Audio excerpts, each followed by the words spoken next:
ಸಸ್ಯ ಸಂಜೀವಿನಿ ಕ್ಷೇತ್ರದಲ್ಲಿ ಕಿಡಿಗೇಡಿಗಳು ಹಾಕಿದ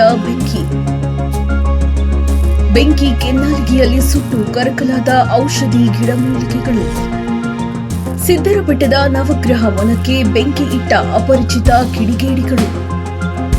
ನೂರಾರು ಬಗೆಯ ಔಷಧಿ ಗುಣಗಳನ್ನು ಹೊಂದಿದ್ದ ಗಿಡಗಳು. ಅರಣ್ಯ ಪಾಲಕ ವಿನೋದ್ ರಾಜ್ ನಿರ್ಲಕ್ಷ್ಯ, ಸ್ಥಳೀಯರ ಆರೋಪ. ಬೆಂಕಿಯ ಆರ್ಭಟಕ್ಕೆ ಪ್ರಾಣಿ ಪಕ್ಷಿಗಳ ಸಂಕುಲ ಸರ್ವನಾಶ.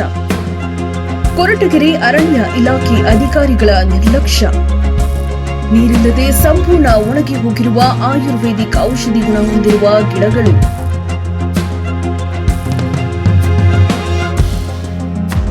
ಹೌದು ವೀಕ್ಷಕರೇ, ಕೊರಟಗೆರೆ ತಾಲೂಕಿನ ಐತಿಹಾಸಿಕ ಪುಣ್ಯ ಸ್ಥಳ ಸಿದ್ದರ ತಪೋವನ ಎಂದೇ ಕರೆಯಲ್ಪಡುವ ಸಿದ್ದರ ಬೆಟ್ಟದಲ್ಲಿ ಈ ಘಟನೆ ನಡೆದಿದೆ.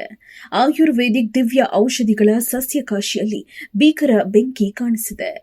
ಬಿರು ಬಿಸಿಲಿನ ತಾಪ ಪ್ರತಿದಿನ ಹೆಚ್ಚಾಗುತ್ತಿದ್ದು, ಅರಣ್ಯ ಇಲಾಖೆ ಅಧಿಕಾರಿಗಳು ಅರಣ್ಯ ಪ್ರದೇಶವನ್ನ ಕಾಪಾಡುವ ನಿಟ್ಟಿನಲ್ಲಿ ಕಾರ್ಯನಿರ್ವಹಿಸಬೇಕಿದೆ. ಆದರೆ ಕೊರಟಗೆರೆಯ ವಲಯ ಅರಣ್ಯ ಇಲಾಖೆಯ ಅಧಿಕಾರಿಗಳು ಬೆಂಕಿ ಬಿದ್ದರೂ ಪತ್ತೆಯಿಲ್ಲ. ಕಾಡ್ಗಿಚ್ಚಿನ ಆರ್ಭಟಕ್ಕೆ ಪ್ರಾಣಿ ಪಕ್ಷಿಗಳ ಸಂಕುಲ ನಾಶವಾಗುತ್ತಿದೆ. ಧಾರ್ಮಿಕ ವನಕ್ಕೆ ರಕ್ಷಣೆಯೂ ಇಲ್ಲ, ಕಿಡಿಗೇಡಿಗಳಿಂದ ನೆಮ್ಮದಿಯೂ ಇಲ್ಲ ಎನ್ನುವಂತಾಗಿದೆ. ನವಗ್ರಹ ವನದ ಅಭಿವೃದ್ಧಿಯೂ ಇಲ್ಲ, ಪಾಲನೆ ಪೋಷಣೆಯೂ ಇಲ್ಲ. ಅಲ್ಪ ಸ್ವಲ್ಪ ಉಳಿದ ಗಿಡಮೂಲಿಕೆ ಸಸ್ಯಗಳು ಬೆಂಕಿಯ ಕೆನ್ನಾಲಿಗೆಯಲ್ಲಿ ಬೆಂದು ಭಸ್ಮವಾಗಿವೆ. ಕೊರಟಗೆರೆಯ ಅರಣ್ಯ ಇಲಾಖೆಯ ಅಧಿಕಾರಿಗಳು ಬೆಂಕಿಯನ್ನ ನಂದಿಸುವಲ್ಲಿ ವಿಫಲರಾಗಿದ್ದಾರೆ. ಗಸ್ತು ಅರಣ್ಯ ಪಾಲಕ ವಿನೋದ್ ರಾಜ್ ತನ್ನ ಕೇಂದ್ರ ಸ್ಥಳದಲ್ಲಿ ಇರುವುದೇ ಇಲ್ಲವೆಂಬ ಆರೋಪವೂ ಸಹ ಸ್ಥಳೀಯರಲ್ಲಿ ಹೆಚ್ಚಾಗಿದೆ.